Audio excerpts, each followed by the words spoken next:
Disebut sebagai negara kepulauan, Indonesia memiliki keanekaragaman alam dan hayati yang melimpah. Ubinya besar banget, ini apa? Apa? Aduh, bisa.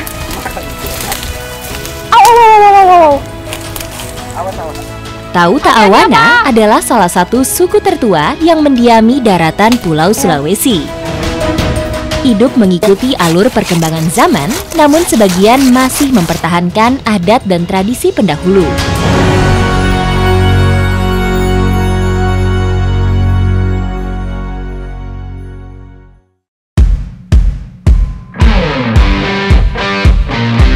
Pelosok hutan Gunung Tokala di Morowali Utara, Sulawesi Tengah menjadi tempat nenek moyang Tau-Ta Awana membangun peradaban. Jauh di pedalaman hutan Sulawesi, hidup sebuah suku yang sejak ribuan tahun sebelum Masehi telah tinggal dan memilih hidup terasing. Saat ini saya berada di Morowali Utara akan menelusuri jejak kehidupan suku tersebut. Ditemani Ibu Marlin, seorang pemandu lokal yang juga memiliki garis keturunan Tau-Ta Awana, kami berjalan kaki lebih dari 5 km untuk sampai di permukiman suku Tau-Ta Awana.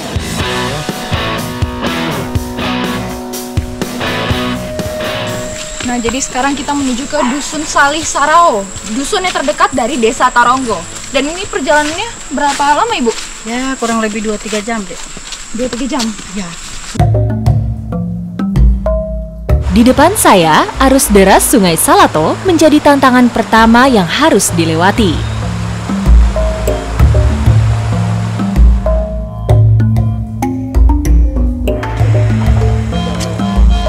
Permisi, Ibu. Nah, ini sekarang kita sudah naik ke rakitnya. Ini memang menjadi satu-satunya jalan untuk menyeberang ke sana. Bisa jalan biasanya di sini, jalan kaki gitu menyeberang. Kalau tidak banjir begini bisa jalan kaki.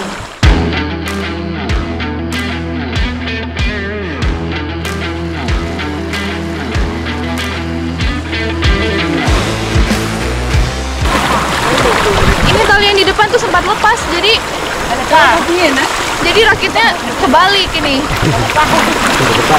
Talinya terlepas. Seutas tali baja yang membentang dari kedua sisi sungai menjadi satu-satunya penahan agar rakit tidak terbawa arus. Putus ya, lepas ya? Ya, karena arus. Terima kasih ya, Pak.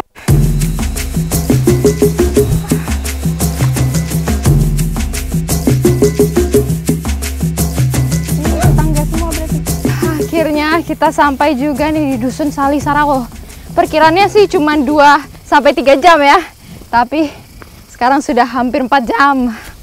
Oh, yang tadinya mendung di bawah sana, kita sampai di dusun ini dengan kondisi cuaca yang cerah. Wih, beruntung kita, Ibu. Tidak hujan ya.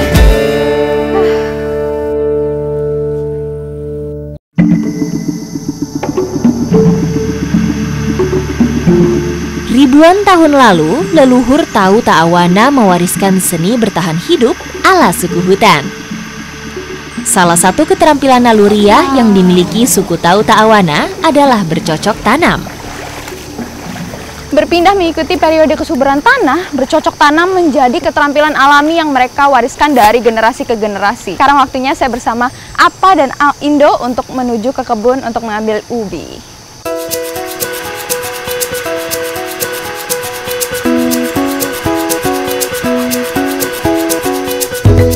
Semua yang kita jalanin ada ubinya. Apa? Wah, sepanjang apa berarti ditanam ini? Ya, sekitar 1 hektar. 1 hektar. Jadi ternyata sepanjang kita jalan ini semua ada ubinya. Karena apa ini? Menanamnya sekitaran 1 hektar. Wah, nggak kebayang. Berarti sampai sana juga? Iya, semua. Dahulu, mereka menanam ubi ketika masa tanam padi atau jagung telah selesai. Seiring waktu, ubi menjadi sumber pangan pokok yang setara dengan padi. Nah, ini dia ubinya. Kalau kata apa ini 6 bulan tuh udah pasti besar ya? Kita lihat. Ya ampun. Wah, ini besar besar sekali apa? Iya. Ini dia bukti kalau Rembulan. memang di sini tuh daerahnya suku Tahu-Tawana itu memang subur-subur. Lihat ini ubinya. Aduh, gak kuat ngangkatnya. Ya. Apa ini besar sekali? Ubi atau apa ini? Wah, lihat ini. Gede sekali. Suburnya tanah di area kebun membuat ubi kayu bisa tumbuh besar hanya dalam beberapa bulan saja. Ini namanya ubi kayu. Tadi itu pohon-pohonnya terlihat kecil loh, nggak tinggi-tinggi banget, tapi ubinya besar banget. Ini apa? Besarnya ubi kayu yang dipanen Artinya? Appa Moras membuat saya Udah penasaran, ingin mencoba sendiri mencabutnya. Kalau tadi saya nyabut ubinya dibantu sama Appa sama Indo, sekarang saya mau coba sendiri. Bisa tidak ya saya? Kira-kira bisa tidak? Semoga bisa lah. Semoga bisa lah ini. Tapi kalau besar, susah juga ya. Saya kasih longgar dulu.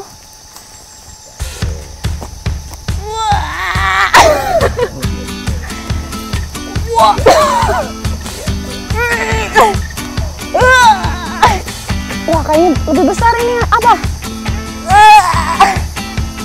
Aduh, tidak kuat. Apa boleh bantu? Tidak kuat saya. Ini mau nggak mau harus dibantu sama apa ini? Jajang lebih besar. Ya, betul kan?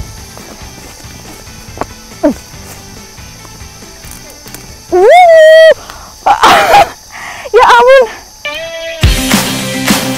Sebagai kebutuhan pangan, ubi yang kami dapat akan disimpan di rumah dan diolah saat dibutuhkan.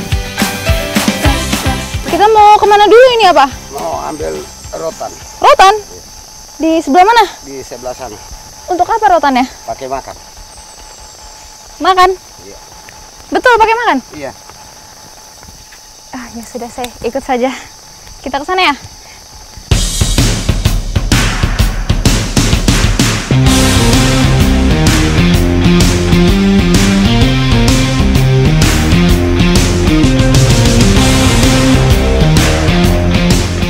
Ada batang rotan ya? Oke. Jadi sebelum kita kembali, kita harus mencari batang rotan dulu. Tapi buat apa? Rotan ya? Jadi memang di sini mereka memanfaatkan semua yang ada di alam. Sampai untuk memarut ubinya, mereka menggunakan rotan ini. Hati-hati apa? Nah, ini karena batang rotannya itu lumayan tinggi, jadi batangnya ini nyangkut sama pohon-pohon di sekitarnya. Ini lumayan sulit ini kita ambil ya.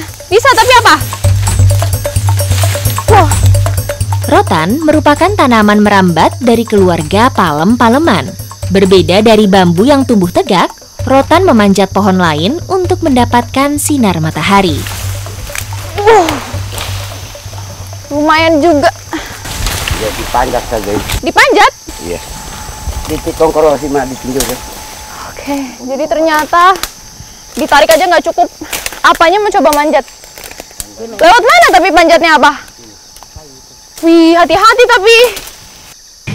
Batang rotan yang kami cari ternyata sulit untuk dijangkau. Selain kuat melilit ke pohon lain, batangnya yang keras berduri tajam, bisa melukai anggota tubuh. Apa? Aduh. Bisa.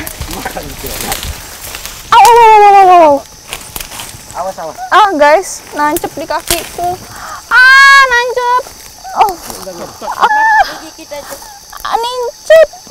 Lu ya tiali kama. Aduh. Tunggu, Paman. Titik kamu. Durinya nancep. Aduh. Semut lagi bagi gitu. Wah, ini karena batangnya banyak yang jatuh di bawah. Saya salah nginjek. Aduh. Wah, ini durinya masih di dalam. Aduh, apa itu benar-benar bisa tidak? Itu tinggi sekali loh. Ini saya mau coba cabut dulu, durinya masih ada di dalam kaki. Wah. Ini masih ada di dalam ini. Tapi tidak apa-apa. Hati-hati apa? Walau terjatuh dan punggungnya tertusuk duri, Apa Moras masih gigih memanjat untuk mendapat batang rotan yang dicari. Ya ampun, apa? Tidak apa-apa. Wah, Biasa ini saja habis. itu apa? Tadi habis naik, kena apa ini apa? Ya, Kenapa? kena akar-akar kayu ini. Ampun, Nah. emang luar biasa apa ini? Di sini juga banyak semut di bawah sana, jadi lumayan sulit sih ngambil rotan ini. Luka yang terbuka tidak dirasa oleh Apa Moras. Seakan sudah terbiasa. Luka akan dibiarkan hingga sembuh dengan sendirinya. Wah, akhirnya terima kasih apa? Tuh kita sudah dapat nih. Tuh. Nah ini dia bagian duri yang nanti kita pakai untuk memarut ubinya. Itu bisa dilihat. Ini durinya panjang-panjang. Sampai tadi saya jalan ke sana itu sampai tertusuk loh ini sama duri-duri ini.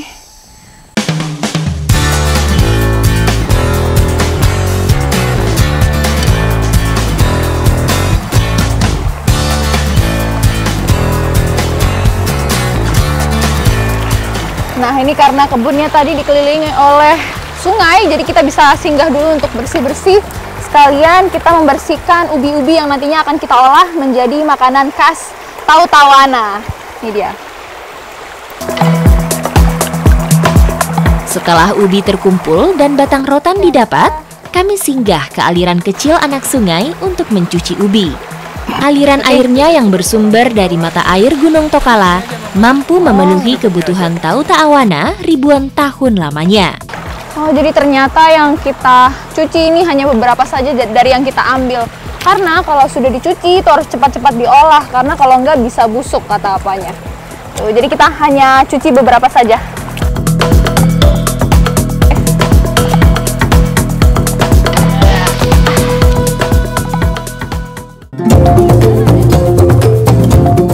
Indo udah cepat sekali. Kelihatan kan yang sudah biasa kikir sama yang belum pernah. Tuh kalau Indo udah cepat banget tuh jadinya.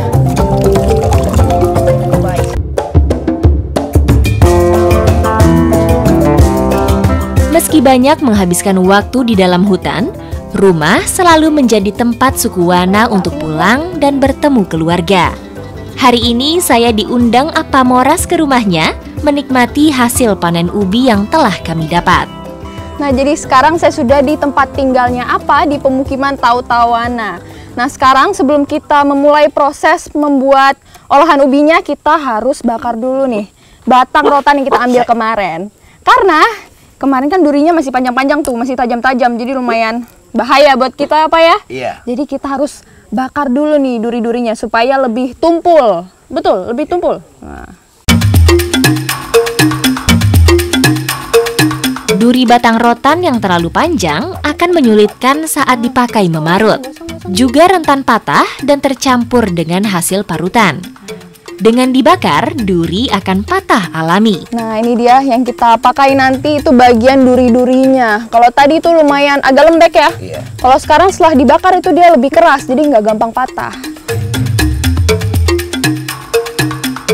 Nah, jadi ini tuh adalah alat parut tradisional. Kalau di sini sebutannya apa-apa? Kikir. Kikir. Oh, di sini namanya kikir ya. Nanti akan kita pakai buat parut ubinya nanti. Sudah bisa kita parut ini? Sudah? Ya.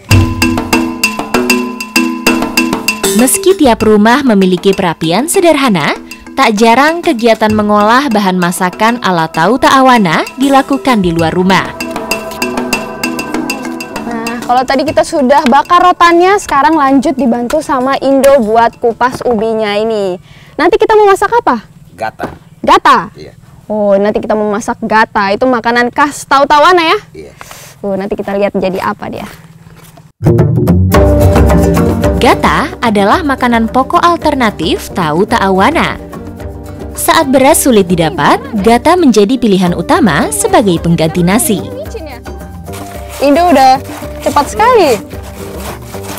Kelihatan kan yang sudah biasa kikir sama yang belum pernah. Tuh kalau Indo udah cepat banget tuh jadinya. Kuatnya duri dari batang rotan mampu memarut umbi-ubi yang keras sekalipun. Hasil parutan ubi inilah yang diperlukan untuk membuat gata. Rotan yang lebih besar nih kelihatannya lebih cepat. Boleh saya pinjam, Indo? Kira-kira saya lebih cepat nggak ya kalau pakai ini? Coba. Oh, betul. Duh.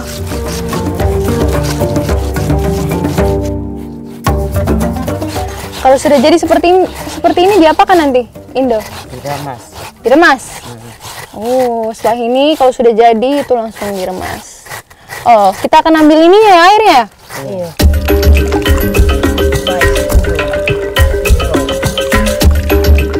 Nah, ini kita peras-peras dulu karena kita nggak pakai ampasnya ini. Ampasnya nanti akan dibuang dan yang akan kita pakai itu saripatinya. Tapi setelah ini harus didiamkan dulu, Indo ya. Saripati ubi kayu akan mengendap setelah didiamkan selama 1-2 jam. Nah, ini dia saripatinya sudah jadi setelah diendapkan. Teksturnya mirip seperti adonan. Setelah ini akan kita buat menjadi gata. Sudah apa? Sudah. Saya bawa ke sana ya. Ini dia saripati. Endapan saripati ubi tidak perlu dimasak lagi. Cukup tuang dengan air panas mendidih sambil terus diaduk hingga gata matang dengan sendirinya. Nah, ini saripatinya tadi langsung dicampur sama air mendidih sama apa. Itu bisa kelihatan kan ini udah mau jadi apa ya? Iya. Dan kata apanya kalau buat orang yang jarang membuat gata ini bisa nggak jadi ya apa ya bisa. adonannya? Iya. Tuh, ini karena apa udah terbiasa nih, udah mau jadi. Cepat deh jadinya. Oke. Makan bersama menjadi simbol keakraban masyarakat suku Wana, sekaligus menjadi cara menunjukkan rasa kekeluargaan kepada tamu. Nah, ini dia. Wih, ini dia gatanya. Teksturnya tuh mirip seperti papeda, cuman kalau papeda itu terbuat dari sagu. Kalau ini itu dari ubi kayu.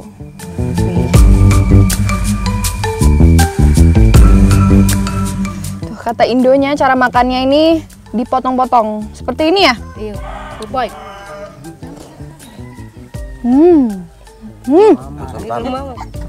Saya ambil terlalu besar ini. Wah, ini ya. Terlalu besaran. Biasanya itu mereka makan sambil menggunakan daun ubi. Ini dia. Pakai cabai. Sedap. Ini menjadi pengalaman pertama saya menyantap gata di Tanah Wana. Namun teksturnya membuat saya kesulitan untuk menelannya. Langsung telan, jangan dikunyah. Langsung telan. Kuenya joli. Kalau sapanya nih jangan digigit ya. Iya. Langsung ditelan, tapi Iya. susah. Enggak susah. Terlalu besar. Gini ya. Wih. Kalau apanya makan ini tidak digigit, langsung ditelan. Tapi buat saya kayaknya harus digigit dulu ini. Besar sekali apa? Tidak bisa telan. Tambah lagi apa?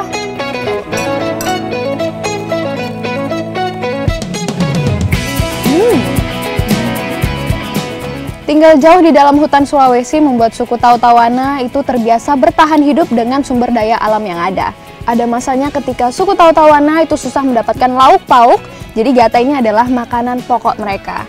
Makan begini saja udah enak, apalagi pakai daging atau ikan-ikanan.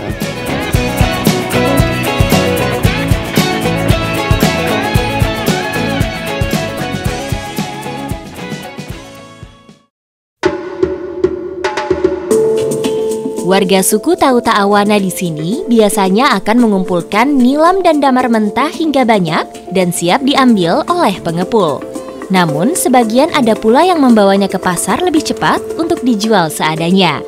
Sambil membawa hasil kebun lainnya, mereka berharap mendapat variasi bahan pangan pokok untuk kebutuhan sehari-hari. Saat ini saya bersama masyarakat suku Tahu-Tawana, kita menuju ke pasar yang ada di desa Uemasi. Jadi pasar ini diadakannya hanya 2 minggu sekali, Bapak ya? Iya. Nah, kita akan ke sana nih. Di sana itu adalah tempat pertemuan antara dua suku tradisional, ada suku Bajo dan suku Tahu-Tawana. Desa Uemasi terletak di Kecamatan Bungku Utara, Morowali Utara. Desa ini menjadi lokasi strategis yang mempertemukan masyarakat dari hutan dan juga pesisir. Nah, ini yang bisa kita bedakan nih mana masyarakat suku Bajo dan masyarakat suku Tawana itu dari barang-barang yang mereka bawa. Kalau Tawana itu mereka membawa hasil kebun mereka yang ada di atas sana, dan suku Bajo mereka membawa hasil tangkapannya mereka yang ada di laut. Uniknya, transaksi jual beli di pasar ini tak hanya memakai uang, tapi juga mempertahankan sistem tukar atau barter. Kalau pisang sebesar ini saya bisa dapat yang mana, Ibu? Kalau mau barter? Yang ini. Yang itu. 2 saja, tidak bisa lebih. Ya sudah deh. Saya barter dengan yang itu saja, Ibu ya. Barter jadi cara utama manusia melakukan perdagangan di zaman prasejarah.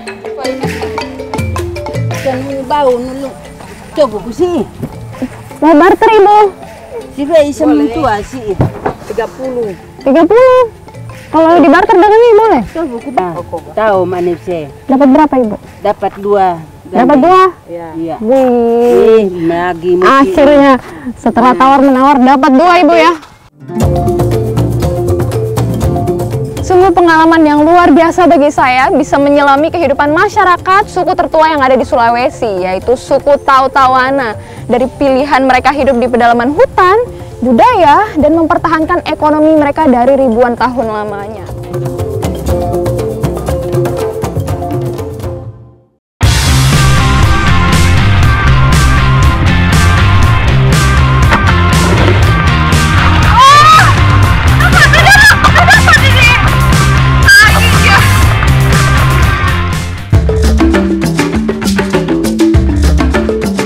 Memilih tinggal di pedalaman hutan Sulawesi membuat suku Tawana harus mampu bertahan hidup dengan caranya mereka sendiri. Selagi masih ada sungai dan sumber air, mereka tidak pernah khawatir kekurangan sumber pangan. Nah, saat ini saya diajakin dengan teman-teman saya dari suku Tawana untuk berburu ikan dengan caranya mereka sendiri. Sungai tempat kami berburu ikan kali ini tidaklah besar. Namun, di sini menjadi habitat alami berbagai jenis ikan air tawar.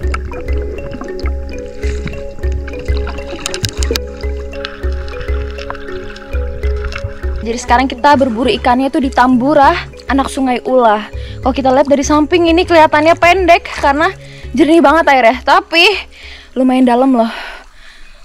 Dingin.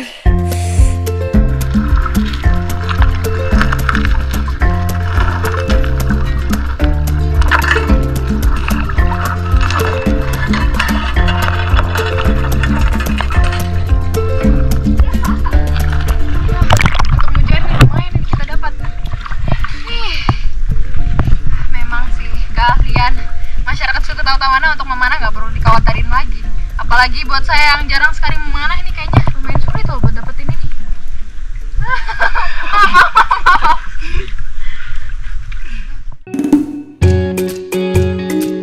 Keterampilan memanah ikan tak hanya dimiliki masyarakat suku pesisir.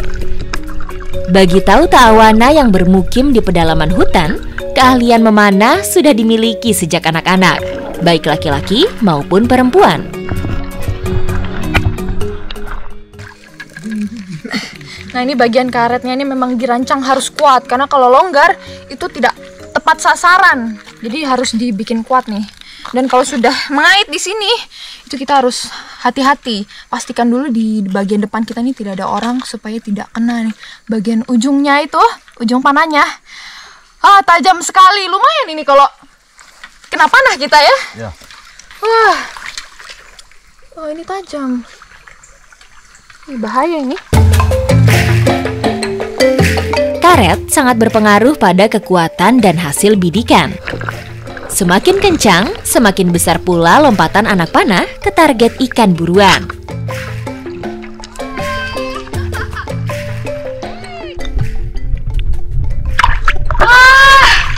Dapat kita. Wah, ini sama ikannya, cuma lebih besar. Lumayan, ini keren sekali kakak. Tuh. Meski belum sekalipun mendapat ikan, saya tidak menyerah. Saya mulai bisa melihat pergerakan ikan di balik persembunyian.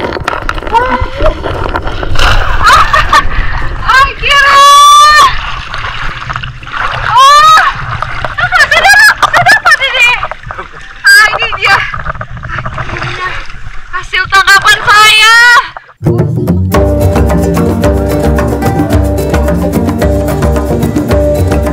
Selain panah, kacamata jadi pelengkap yang biasa dibawa saat berburu ikan. Sama seperti senjata panah, kacamata ala orang Wana juga hasil keterampilan tangan sendiri. Ini terbuat dari apa, Kakak?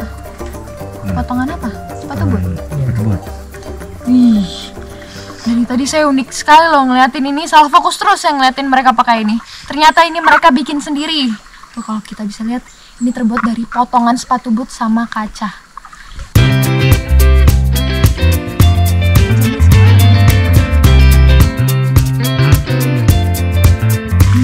Lebih lentur kayaknya ya. Nah ini nih yang mereka pakai untuk merawat kacamata mereka, daun-daun ini. Tapi kita pilihnya yang muda karena lebih lentur ya. Iya. Tuh jadi lebih mudah nih untuk kita bersihinnya. Dicampur dengan air atau gimana? Ya, digosok dulu campur dengan air.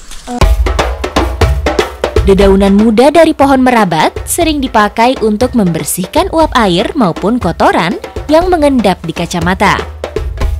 Ini saya mau cobain dulu nih. Katanya digosok-gosok dulu daunnya terus dicampur air dikit. Ini udah cukup? Boleh. Saya mau coba dulu nih di kacamata saya. Bekerja layaknya sabun, daun yang saya pakai cukup ampuh membuat kacamata bening kembali. Kelihatan sih, ini kaca saya langsung bersih, langsung bening. Yang tadinya berembun, itu jadi cepat bersihnya. Iya. Wih, keren.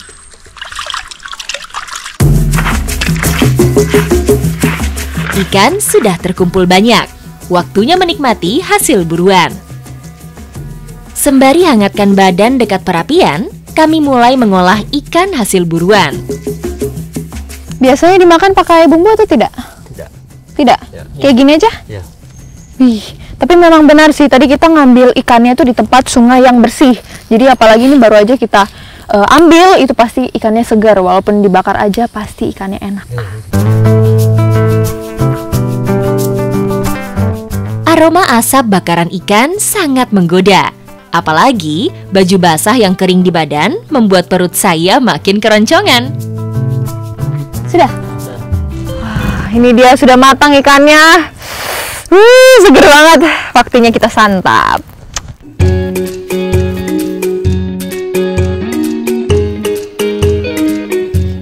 Wah, dagingnya tebal-tebal ya? Ya. Segar. Enak banget. Tanpa sentuhan dunia luar, masyarakat suku Tauta Awana terbiasa bertahan di hutan dengan memanfaatkan hasil alam yang ada. Semua sudah tersedia secara cuma-cuma.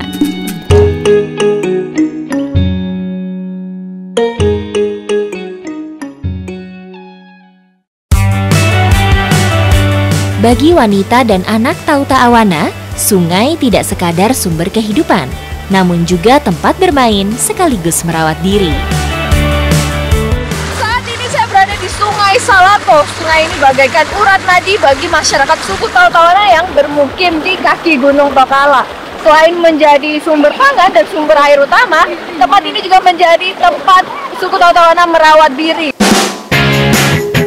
Bagi suku Tauta Awana, sungai memiliki makna mendalam dan tak terpisahkan dari kehidupan. Jika gunung dianggap sebagai raga, maka sungai adalah jiwa yang membuatnya bernyawa. Nah, nenek moyang kita, salah satunya adalah nenek moyang suku Tauta Awana, itu biasanya saat mandi di sungai, mereka masih menggunakan batu ini nih, sebelum adanya sabun. Digosok-gosok ke badan ya. Tuh, ini katanya ini bisa menghilangkan kulit-kulit mati nih, sel-sel kulit mati. Digosoknya pelan-pelan saja ya? Iya. Oh, pelan-pelan saja supaya tidak luka. Walau tak selembut sabun mandi, batu sungai yang bertekstur halus biasa dipakai untuk membersihkan bagian tubuh. Berpadu dengan jernihnya mata air Gunung Tokala menjadi rahasia cantik dan sehat alami Tauta Awana. Ih, tapi bener loh, ini tangan saya jadi halus. Tapi memang karena batunya ini, permukaan batunya tidak kasar, tapi halus. Pantas aja nih kalau digosok-gosok gitu, kulit saya jadi halus. Wih.